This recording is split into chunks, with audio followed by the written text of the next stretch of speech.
ভারতের সাথে বাংলাদেশের যত চুক্তি হয়েছে গত 15 বছরের ফ্যাসিস্ট শাসন আমলে সেটা প্রকাশ করার দাবি করা হয়েছে। বাংলাদেশের সার্বভৌমত্ব, অস্তিত্ব, স্বাধীনতা এবং মর্যাদা রক্ষার প্রশ্নে সবাই ঐক্যবদ্ধ থাকার ঘোষণা দিয়েছেন এবং ঐক্যমত জানিয়েছেন।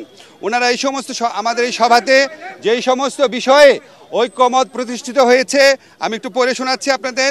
প্রথমেই ভারতে যে বাংলাদেশ বিরোধী বিভিন্ন তৎপরতা চলছে, বাংলাদেশের উপ হাইকমিশনে হামলা, বাংলাদেশ বিরোধী প্রচারণা, বাংলাদেশের অভ্যন্তরীণ ব্যাপারে হস্তক্ষেপ, এসবের তীব্র নিন্দা জানানো হয়েছে এবং ভারতের এই সমস্ত পদক্ষেপের বিরুদ্ধে বর্তমান সরকারের যে আত্মমর্যাদাশীল এবং সাহসী ভূমিকা তার প্রশংসা করা হয়েছে এবং সরকারের সাথে সলিডারিটি প্রকাশ করা হয়েছে।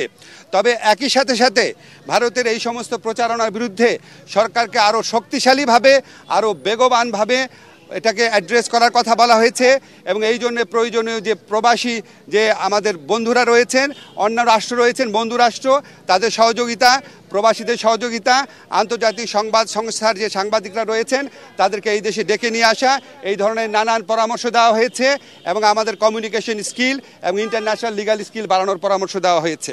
আমাদের একই সাথে ভারতের সাথে বাংলাদেশের যত চুক্তি হয়েছে গত 15 বছরের ফ্যাসিস্ট শাসন আমলে সেটা প্রকাশ করার দাবি করা হয়েছে এবং একই সাথে রামপাল সহ বাংলাদেশের জন্য ক্ষতিকর যে সমস্ত চুক্তি আছে সেগুলি বাতিল করার দাবি করা হয়েছে।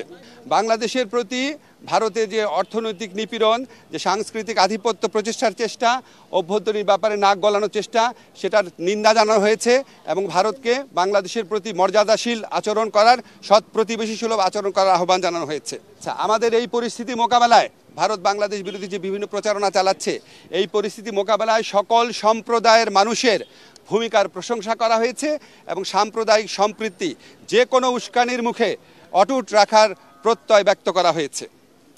সবশেষে সবাই একটা জিনিস বলেছেন যে আমাদেরকে আর শক্তিহীন, দুর্বল, নতজানু ভাবার কোনো অবকাশ নাই। যে কোনো ধরনের অপপ্রচারণা এবং উস্কানির বিরুদ্ধে আমরা ঐক্যবদ্ধ থাকব এবং আমরা আমাদের ঐক্য অটুট রাখব, আমরা সাহসী থাকব এবং আমরা যে কোনো ভবিষ্যতেও যে কোনো ধরনের প্রচারণা আসলে, যে কোনো ধরনের উস্কানি আসলে আমরা আমাদের ঐক্যকে আরও বেগবান দেখানোর একটা প্রচেষ্টা অব্যাহত রাখব। একই সাথে আমাদেরকে বলা হয়েছে, এটা প্রস্তাব আকারে এসছে যে আমরা যে গোটা জাতি এই যে ভারতের অপপ্রচারণার বিরুদ্ধে ঐক্যবদ্ধ রয়েছি, এই জন্য আমরা সবাই মিলে একটা সমাবেশ করতে পারি কিনা, সবাই মিলে একটা পলিটিক্যাল কাউন্সিল করতে পারি কিনা, এমনকি নিরাপত্তা কাউন্সিল করতে পারি কিনা, এই ধরনের প্রস্তাব আনা হয়েছে। এই সবার মূল সুর ছিল যে আমাদের মধ্যে মত, পথ, আদর্শের ভিন্নতা থাকবে, আমাদের রাজনীতি ভিন্নতা থাকবে, অবস্থান ভিন্নতা থাকবে, কিন্তু দেশ, সার্বভৌমত্ব এবং অস্তিত্বের প্রশ্নে আমরা সবাই এক, সবচেয়ে উপরে দেশ এবং এটার থেকে আমরা কখনো বিচ্যুত হব না। বাংলাদেশকে দুর্বল, শক্তিহীন, নতজানু ভাবার কোনো রকম অবকাশ নাই।